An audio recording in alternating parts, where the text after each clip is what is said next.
mejor que conocerte, mi Jesús, pues en ti encuentro paz y el amor que me has dado en la cruz.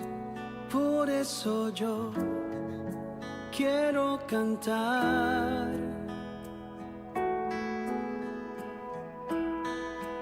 Eres todo lo que anhelo, tu voluntad es lo que quiero, tú satisfaces mi vida entera, tú mi porción y mi roca eterna. Lo que yo tengo lo doy por perdido si te tengo a ti.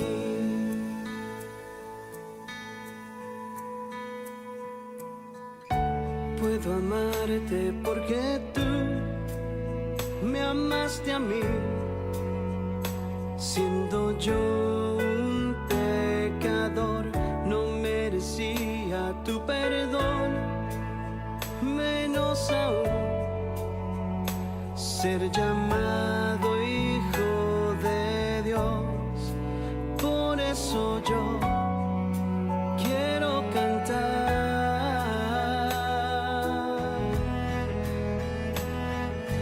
Eres todo lo que anhelo, tu voluntad es lo que quiero, tú satisfaces mi vida entera, tú mi porción y mi roca eterna.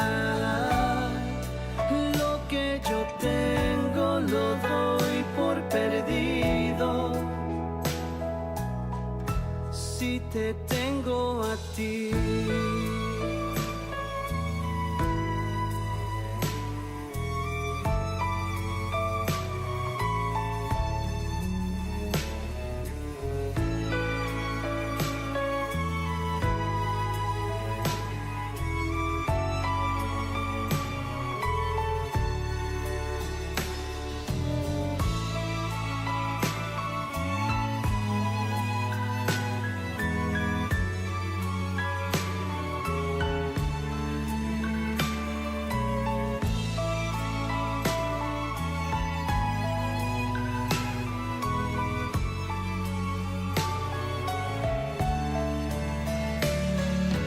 Eres todo lo que anhelo, tu voluntad es lo que quiero, tú satisfaces mi vida entera, tú mi porción y mi roca eterna. Eres todo lo que anhelo, tu voluntad es lo que quiero, tú satisfaces mi vida entera, tú mi porción y mi roca eterna.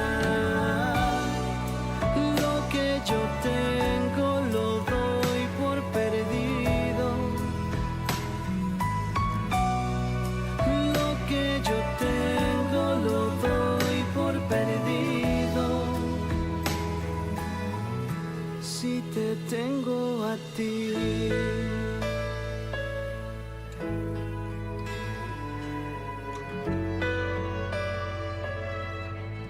Si te tengo a ti.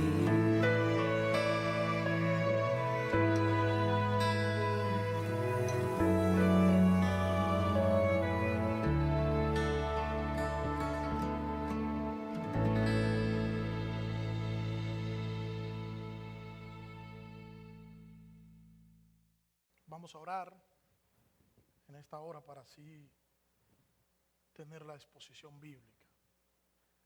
Señor, te adoramos, te bendecimos, te damos gracias, Señor, porque permite que podamos exponer tu palabra, Señor, a través de los medios que tú, Señor, nos ha dado.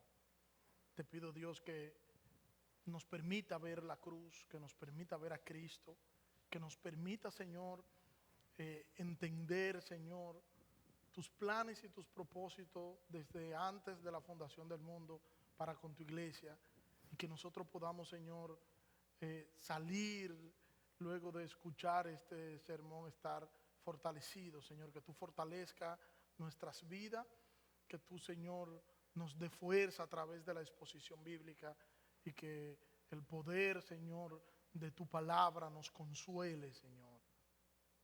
Ayúdanos, Señor, a entender que en Cristo todo lo podemos. Ayúdanos, Señor, a entender que solo tu palabra nos da las herramientas que nosotros necesitamos para nosotros vivir en este mundo perverso y pecador. Que Cristo sea exaltado a través de tu palabra, y que nuestros corazones sean fortalecidos a través de ella. En el nombre de Jesús. Amén.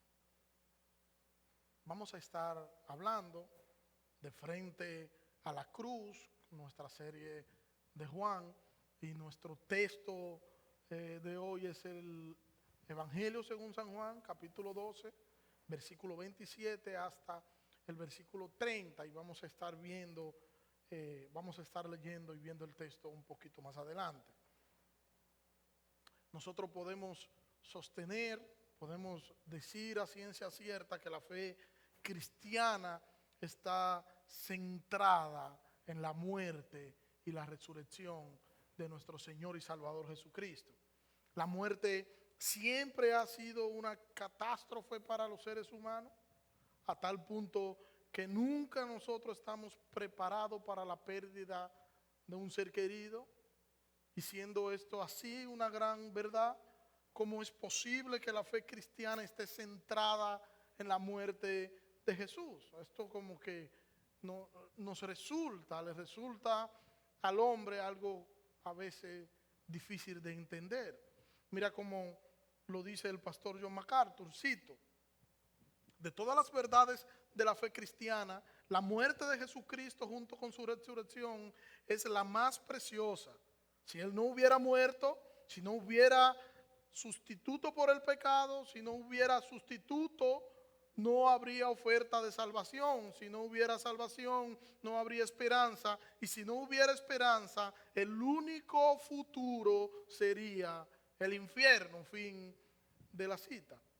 La verdad central de la salvación es que Jesucristo es no solamente el Salvador, sino que es el Hijo de Dios, y ese Jesucristo, que es el Hijo de Dios, vino a este mundo a morir en sustitución por aquellos pecadores que el Padre le había dado en la eternidad pasada.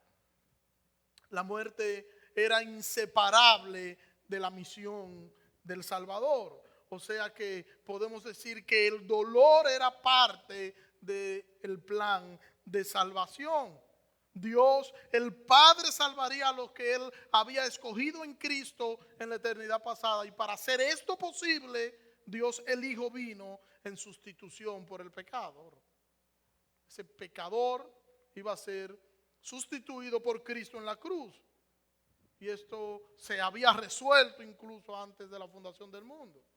Antes de Dios crear todo, antes de Dios empezar a crear todo, ya Dios había inmolado al Cordero. El Cordero había sido inmolado en la eternidad pasada. El Cordero de Dios que quita el pecado del mundo fue inmolado para aplacar la ira de Dios a favor de los elegidos.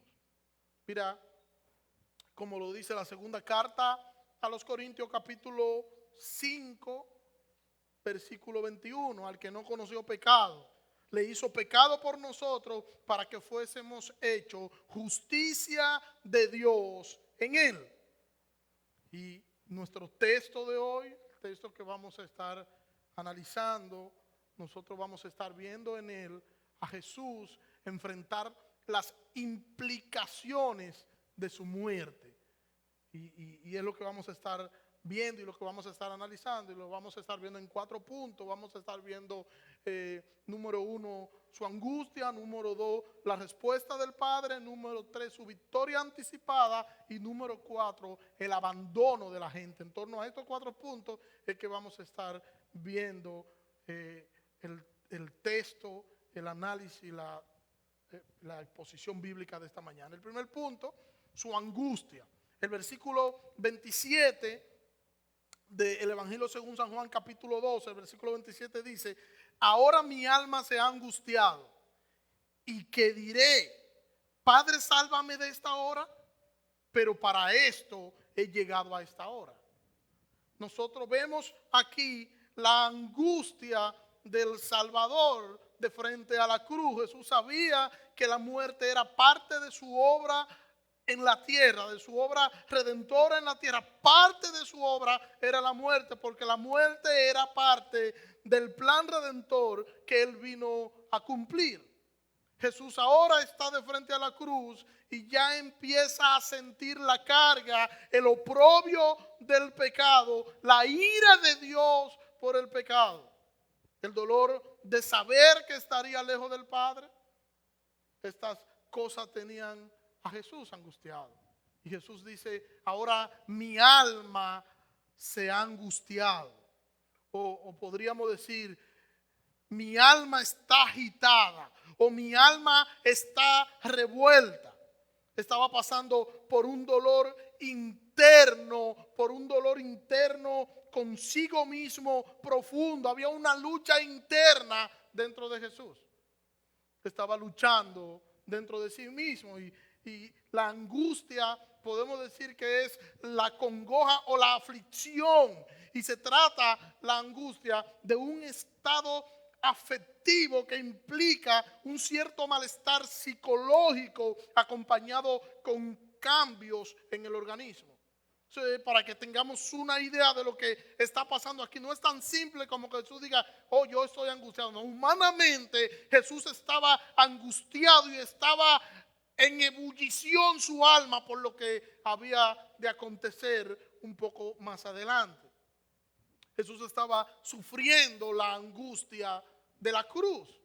Lo que significaba esto, el peso y el dolor que esto representaba, Jesús fue a la cruz consciente de lo que esto significaba. Y en su humanidad sintió dolor, y todo este dolor asociado con la carga por la maldición del pecado en su cuerpo. Mire como dice Gálatas capítulo 3 versículo 13. Cristo nos redimió de la maldición de la ley, habiéndose hecho maldición por nosotros, porque escrito está: maldito todo el que es colgado de un madero. Es tan simple como esto. Cristo compró nuestra libertad del pecado. Nosotros éramos esclavos del pecado, y Cristo compró con su muerte y resurrección, pagó el precio. La justicia de Dios fue satisfecha y la ira de Dios cesó o se agotó hacia los elegidos. Jesucristo se convirtió en el libertador de los creyentes, librándolo de la muerte por la esclavitud por el pecado. Jesucristo soportó toda la ira de Dios por el pecado de los creyentes en la cruz. Y es soportando el dolor que debían soportar los creyentes, o sea, el dolor que debíamos soportar nosotros, lo soportó Jesús en nuestro lugar. Y compró así con su sangre, pagando el precio de nuestra maldad, pagando el precio de la maldad del creyente en la cruz del Calvario. Hebreos capítulo 5, versículo 7 hasta el versículo 9. Cristo, en los días de su carne, habiendo ofrecido oraciones y súplicas con gran clamor y lágrimas al que podía librarle de la muerte, fue oído a causa de su temor reverente. Y aunque era hijo, aprendió obediencia por lo que padeció. Y habiendo sido hecho perfecto, vino a ser fuente de eterna salvación para todos los que le obedecen. Se evidencia aquí que Jesucristo sufrió como hombre, y es lo que nos está presentando Hebreo aquí, el sufrimiento de Cristo que luego lo llevó a la siguiente faceta. Y aquí nosotros vemos en nuestro texto, vemos al Salvador angustiado. Ahora mi alma se ha angustiado, dice Cristo, ¿y qué diré? Padre, sálvame de esta hora. Pero para esta hora he llegado.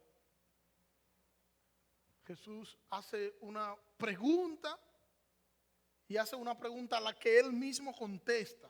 Porque Jesús sabía que el plan eterno era que él fuera a la cruz. Y él estaba consciente de eso.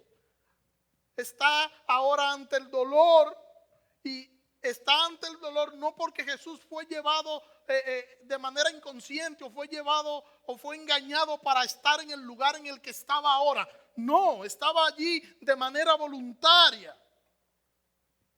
Y eso me hace pensar el dolor del Salvador en mi pecado sobre él. O sea, mi pecado sobre el Salvador le está provocando angustia y le está provocando dolor. Él estaba justo en el lugar donde nosotros debíamos estar. Él estaba justo en el lugar donde yo debía estar, donde tú debías estar. Él ocupó nuestro lugar y sufrió por nosotros para darnos salvación. Sufrió por nosotros para garantizar nuestra salvación con su muerte y su resurrección. El Hijo de Dios tenía que sufrir en el plan de Dios. Y si el Hijo de Dios tenía que sufrir en el plan de Dios, nosotros no podemos huir del dolor si ese dolor es parte de la voluntad del Señor.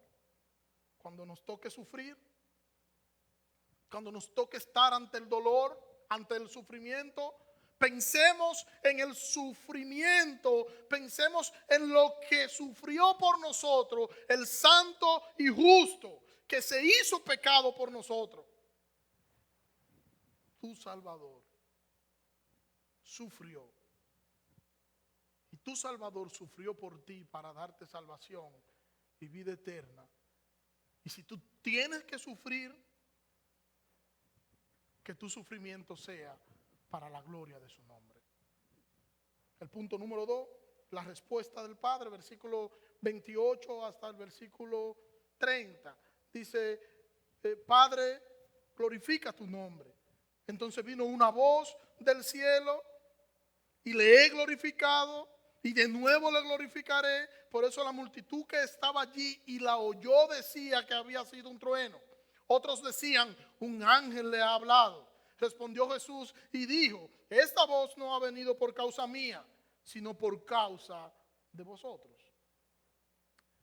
En medio de la angustia que estaba atravesando el Salvador en ese momento, a pesar del dolor que él estaba experimentando cuando estaba allí de frente a lo que sería la cruz, en la antesala, podríamos decir, de lo que sería su crucifixión, antes de enfrentarse a todo esto, a pesar de ese dolor, a pesar de esa angustia, lo que el Salvador quiere es que el nombre del Padre sea glorificado. Increíble.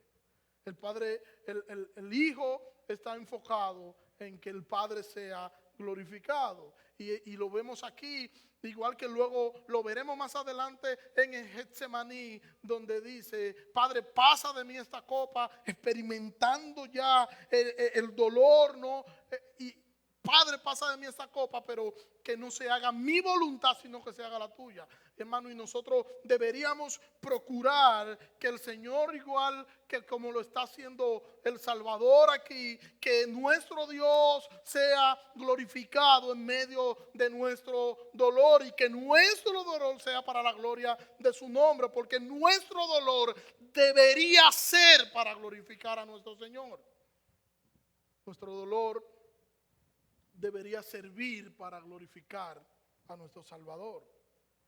Si nuestro dolor no glorifica al Señor, entonces nuestro dolor no sirve, no sirvió de nada que pasara el dolor por nosotros si el dolor no termina dando gloria y honra a nuestro Señor. Nuestro dolor es bueno, pero el dolor es bueno cuando nuestro dolor glorifica a nuestro Salvador. No cuando nosotros nos quejamos por todo, no cuando nosotros parecemos inconversos en nuestro accionar, no cuando nosotros empezamos a cuestionar, cuando llega el dolor empezamos a cuestionar a Dios y a preguntarnos el por qué y a preguntarnos un sinnúmero de cosas. No, mis queridos hermanos. Nuestro dolor debe ser parte de lo que es nuestra adoración a Dios y debe ser parte de eso, porque todo lo que yo soy debería dar gloria a Dios. Todo mi accionar y todo lo que yo soy en este mundo debería ser para la gloria de Dios. Nuestro dolor debe ser para que el nombre del Señor sea glorificado. Jesús estaba, podríamos decir, en la antesala de la angustia más aguda que él pudo pasar. Y en medio de esto no estaba pensando de manera egoísta, está pensando en que el Padre sea glorificado por medio de su dolor. En eso es que está enfocado el Salvador, en eso es que está enfocado Cristo. Y para así de esta forma atraer a los escogidos hacia sí mismo por medio de su sacrificio.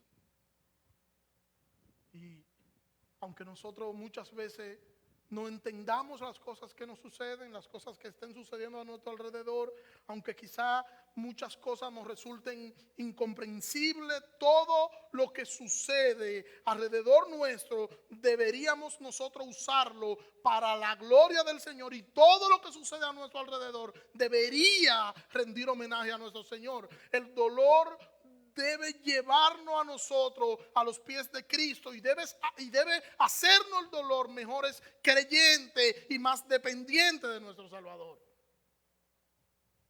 El dolor estaba llevando a Jesús al centro de su obra terrenal. Y muchas veces el dolor nos lleva al centro de lo que es la voluntad del Señor para nuestras vidas en este mundo terrenal. Por eso, aunque muchas veces nosotros no entendamos, debemos glorificar al Señor. Cristo entendía, Cristo sabía todo lo que estaba sucediendo. Él es Dios, Él sabía todo lo que estaba pasando. Él sabía por el dolor y todo lo que le esperaba. Él lo sabía, Él estaba consciente. Ahora nosotros muchas veces no estamos conscientes ante las distintas situaciones que nos enfrentamos. No estamos conscientes de muchas cosas, pero a pesar de no estar conscientes y de tener un sinnúmero de preguntas, nosotros a pesar de eso deberíamos glorificar al Señor en medio del sufrimiento. Glorificar con nuestra manera de actuar a nuestro Señor, con nuestra manera de reaccionar ante las crisis y ante las distintas situaciones de esta vida. Nosotros debemos reaccionar como reaccionó el Salvador, mirando la gloria del Señor y no enfocado de manera egoísta en nosotros. Nosotros no deberíamos reaccionar ante la crisis como reacciona el no creyente. Porque mi dolor es para la gloria del Señor. Mi crisis es para su gloria. Y no importa que me digan que yo soy masoquista. O no importa que me digan como le dijeron a Job en medio del dolor y en medio del sufrimiento, ante la tortura del quebranto. Nosotros deberíamos estar confiados en nuestro Señor y glorificar su nombre con nuestro vivir. Eso debería ser lo que pasara en nosotros. Y todo el que esté a nuestro alrededor entonces podría saber que nosotros estamos firmes en aquel que nos llamó. Pero son nuestros hechos, son nuestras acciones, es la forma de nosotros reaccionar ante las distintas situaciones de la vida, las que le van a decir a quien está a nuestro alrededor qué nosotros somos y en quién nosotros creemos. Romanos capítulo 14, versículo 7 y versículo 8. Porque ninguno de vosotros vive para sí y ninguno muere para sí. Pues si vivimos, para el Señor vivimos, y si morimos, para el Señor morimos. Por tanto, ya sea que vivamos o que muramos, del Señor somos. Somos del Señor. Confiemos en el Señor en medio de las distintas circunstancias que nos ha tocado vivir en esta vida, y vivamos para glorificar su nombre. Jesús estaba acercándose a la cruz, y lo que Jesús tenía en mente, su preocupación no era como él se iba a ver, que iban a decir la gente, que podía decir tal o cual persona. No, su preocupación era si el Padre estaba siendo glorificado a través de su dolor. Y la respuesta es que el Padre se muestra complacido. Miremos el texto nuevamente. Padre, glorifica tu nombre. Entonces vino una voz del cielo: y le he glorificado, y de nuevo le glorificaré. Por eso la multitud que estaba allí y la oyó decía que había sido un trueno. Otros decían: un ángel le ha hablado. Respondió Jesús y dijo: esta voz no ha venido por causa mía, sino por causa de vosotros. El Padre glorificó su nombre a través de la vida de Jesús, y ahora el Padre volverá a glorificar su nombre a través de su muerte. El Padre estaba complacido con el Hijo. Su nombre había sido glorificado con la vida perfecta de Cristo. Y ahora en su muerte y su resurrección atraería a los escogidos, y nuevamente el Hijo iría al lugar que estaba junto con el Padre y sería glorificado nuevamente. Su nombre sería glorificado, y Él estaría entonces sobre todas las cosas, y se le iba a dar un nombre sobre todo nombre, para que en el nombre de Jesús se doble toda rodilla. La multitud escuchó la voz, pero la multitud no entendió la voz. Y como no entendieron lo que estaba pasando, quisieron asociar la voz con un fenómeno de la naturaleza. Y esto simplemente porque estaban negándose a creer, sus mentes estaban entenebrecidas. Y hasta llegaron a decir que un ángel estaba hablando con él. Y aquí nosotros podemos ver la incapacidad de la multitud para poder entender la voz de Dios. Porque no se puede entender a Dios con un corazón endurecido. No se puede entender a Dios cuando primero no se le ama. Para entender la voz de Dios, debe el hombre tener un corazón de carne, no un corazón de piedra. Y eso era lo que estaba sucediendo en este lugar.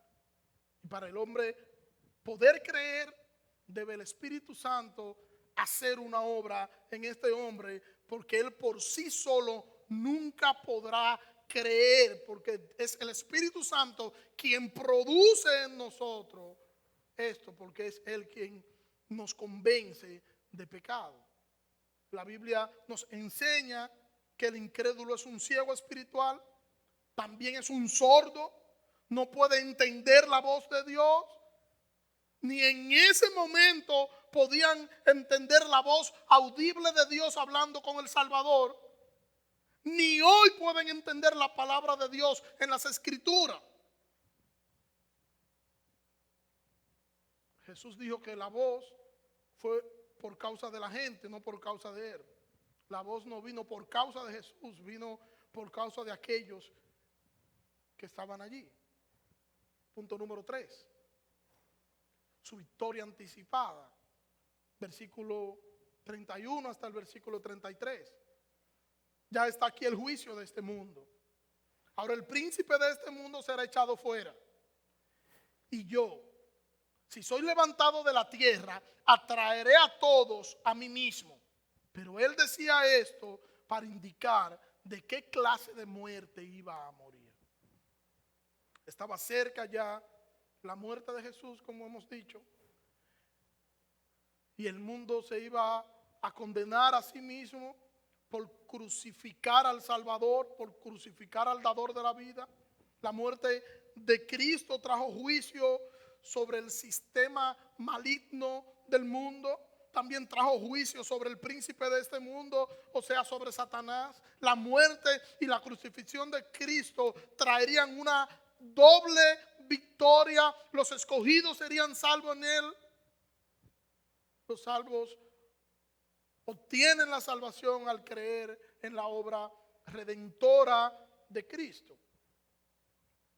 No se puede nadie de manera absoluta acercar a Dios si no es por medio de la cruz, si no es por medio de la obra redentora de Cristo. El perdón divino es por medio de esta obra que hizo nuestro Salvador Jesucristo. Con su muerte y con su resurrección, Jesucristo vence el mundo de las tinieblas, vence a Satanás, vence la muerte, y la cruz ahora es el símbolo de la salvación, lo que representa la obra redentora del Salvador. Y todo ahora, el que ha de ser salvo debe mirar a la cruz, debe mirar a Cristo.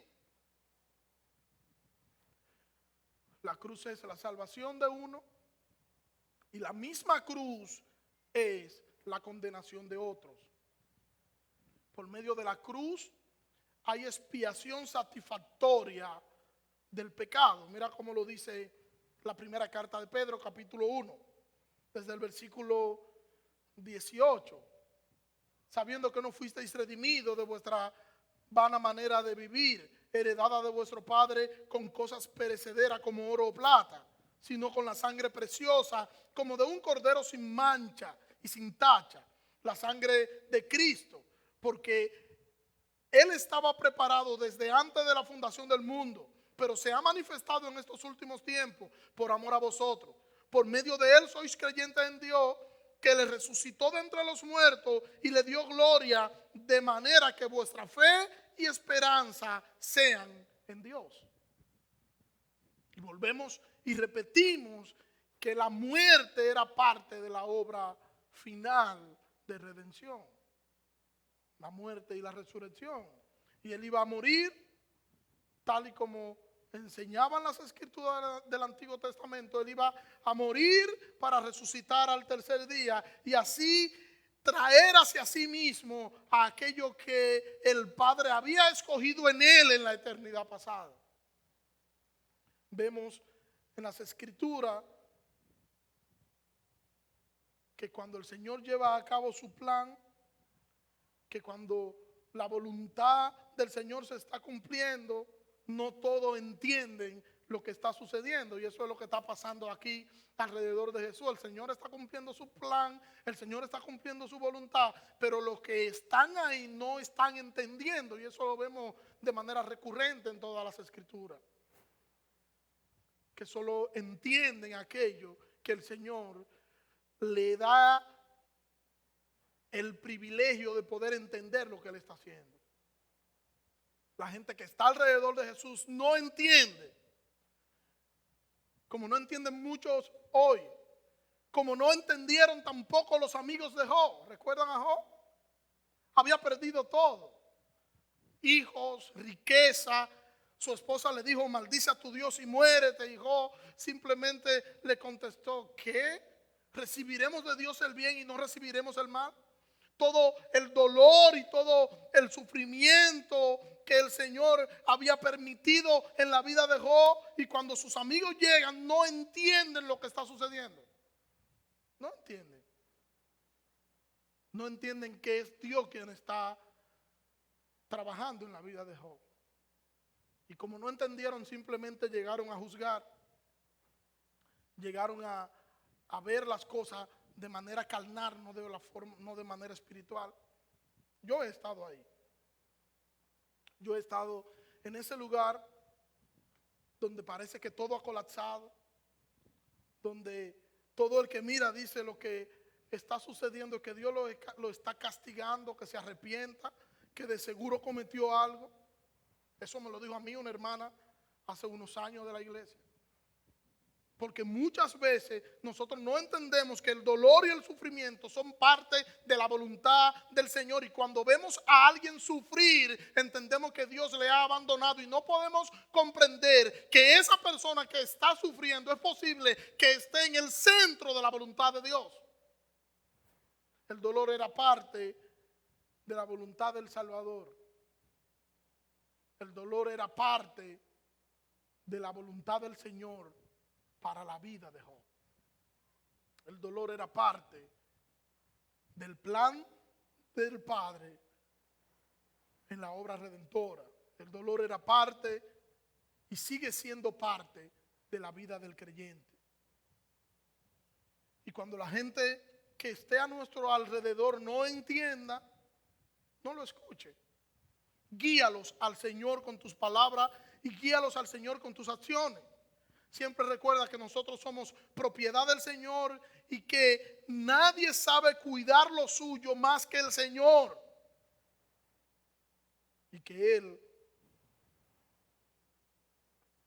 cumple su propósito en nosotros por encima de todas las cosas. Y nadie lo puede detener. Los momentos difíciles cumplen su rol en nosotros.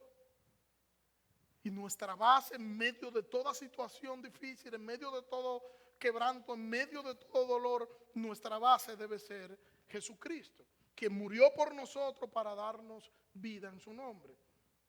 Y nuestra actitud debe ser que sin importar la circunstancia, nosotros deberíamos estar dispuestos a dar gloria al nombre de nuestro Salvador. Punto número 4. El abandono de la gente. Versículo 34. Entonces la multitud le respondió: hemos oído en la ley que el Cristo permanecerá para siempre. ¿Y cómo dices tú?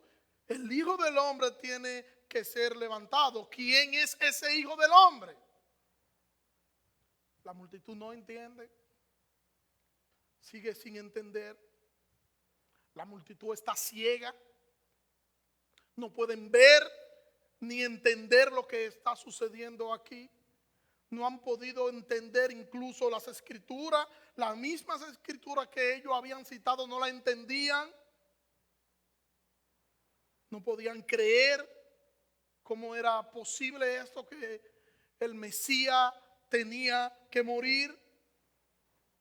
Y le dijeron a Jesús que habían oído en la ley que el Cristo iba a permanecer para siempre, que cómo era posible esto, basándose así en el Antiguo Testamento en textos como Daniel capítulo 2 versículo 44. Dice Daniel: en los días de estos reyes, el Dios del cielo levantará un reino que jamás será destruido. Y este reino no será entregado a otro pueblo. Desmenuzará y pondrá fin a todos aquellos reinos. Y Él permanecerá para siempre. Basándose en textos como estos. Pero era esta parte de la razón por la que ellos estaban esperando un Mesías militar que viniera a librarlo del yugo del imperio, que viniera a derrocar el imperio y que Israel sea exaltado. Y en lugar de eso, de esas pretensiones que ellos tenían por esa mala interpretación a las escrituras, simplemente están viendo aquí un Mesías que ellos tienen evidencia que hace ya un tiempo atrás ellos habían dicho y habían creído y habían manifestado ellos que Él era el Cristo, pero ahora ellos no pueden asociar lo que Él está diciendo con lo que dice las Escrituras, porque ellos estaban ciegos, su mente estaba entenebrecida y no podían entender las Escrituras. Una mala interpretación. Y una mala interpretación porque es cierto. Yo no estoy diciendo que no es cierto lo que dice, por ejemplo, Daniel, el versículo que acabé de leer. Pero el Mesías vendría primero como el Salvador de los pecados de su pueblo. Venía primero a salvar a su pueblo de sus pecados. E iba a morir, iba a resucitar como el sustituto de aquello que el Padre le había entregado en la eternidad pasada. Esa sería la primera parte y fue la que ellos se saltaron. Y era lo que ellos habían mal interpretado. Primero el Mesías iba a establecer su reino en el corazón de su pueblo. Y le dicen algo como esto: ¿de qué clase de hijo de hombre es que tú nos hablas? ¿De qué clase? En realidad ellos no creían que Jesús era el Mesías, conforme a lo que nosotros estamos viendo aquí. Porque para ellos era irreconciliable su predicación de su muerte y lo que ellos habían oído del Mesías. Ellos esperaban un conquistador terrenal y están viendo aquí todo lo opuesto. Están viendo un rey de paz, no de guerra. Y lo que Jesús estaba planteando era que el Mesías es un conquistador del pecado, que vencería la muerte y que luego iba a traer hacia sí mismo a lo suyo. Y que su gloria iba a ser su muerte y su resurrección. Porque él iba a morir la muerte que se requería por causa del pecado. Jesucristo murió esa muerte en sustitución por el pecador perdido, y así nos reconcilió con el Padre por medio de su muerte. Imagínense todo eso. Todo eso Él lo hizo siendo nosotros sus enemigos, tal y como nos enseñan las Escrituras. Imagínense ahora que nosotros somos sus hijos, ahora que hemos sido sustituidos por Él, ahora que Él nos trajo hacia sí mismo, ¿qué no hará en nuestro favor?